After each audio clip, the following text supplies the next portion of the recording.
As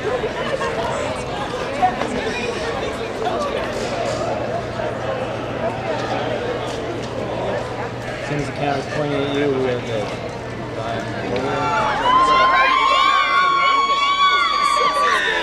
Come here, come here!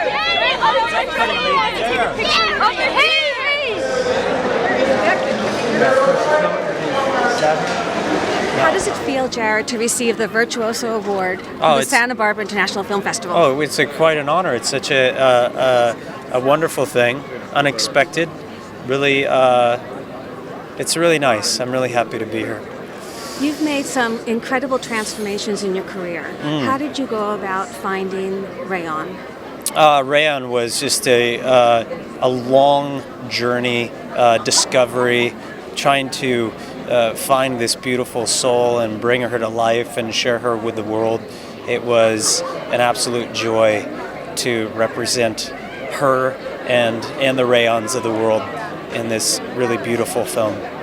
I understand that you made this film in 25 days with no lighting kit. Yeah. In that kind of an atmosphere, did that help you find Rayon in the shadows? I think it was great. It was a fast and furious shoot. It really lent itself to this kind of intense project. And so I appreciated the speed at which we did things. And, it was a wonderful, wonderful but challenging time. Now, you met Matthew for the first time on the day of shooting.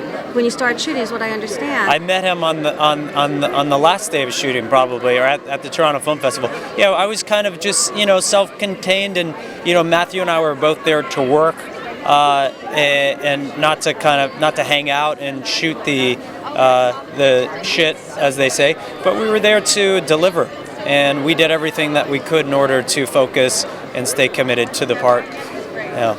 Thank you. What's the most rewarding part of being an actor for you? I think the most important part is the ability to share my work with people, to contribute to something, and to be a part of meaningful stories like this. Thanks so much. I appreciate it. Thank you so much. It's been an honor. One thing, you and I did an interview earlier today down in Los Angeles, and I learned one thing that really fascinated me, which is that you actually haven't watched this film.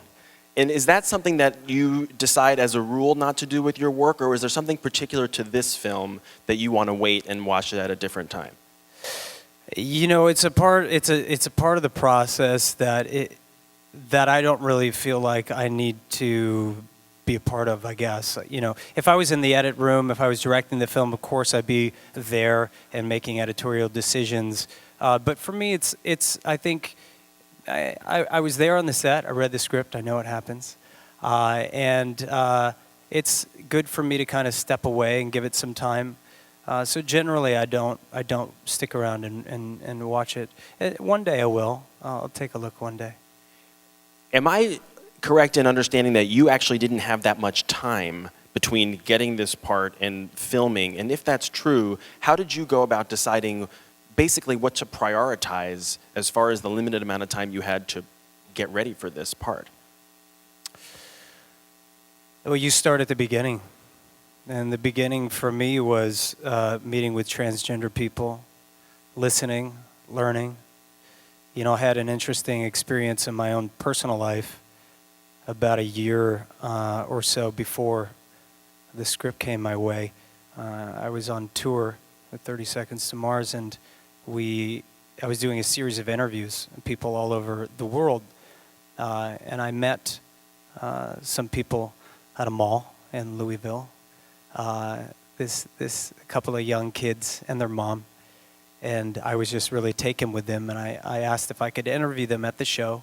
They were excited to come to the show, so they came and I interviewed them, and it turns out that Daniel had been born a girl, and had been living his life as a boy for 8 or 9 months.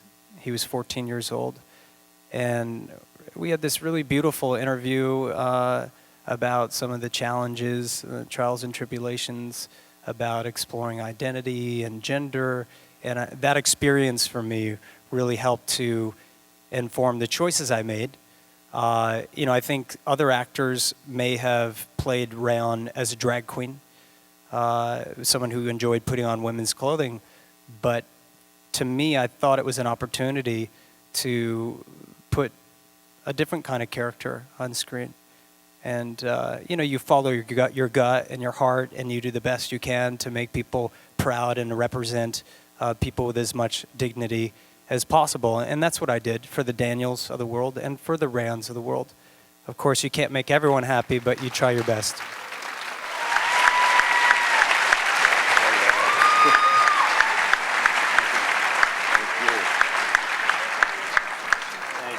Thank you.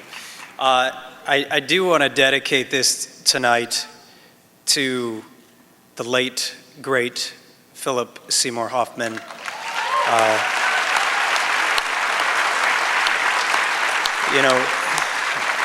A brave and fearless genius, someone who was a compass for all of us, and someone who will really be missed. So, to him.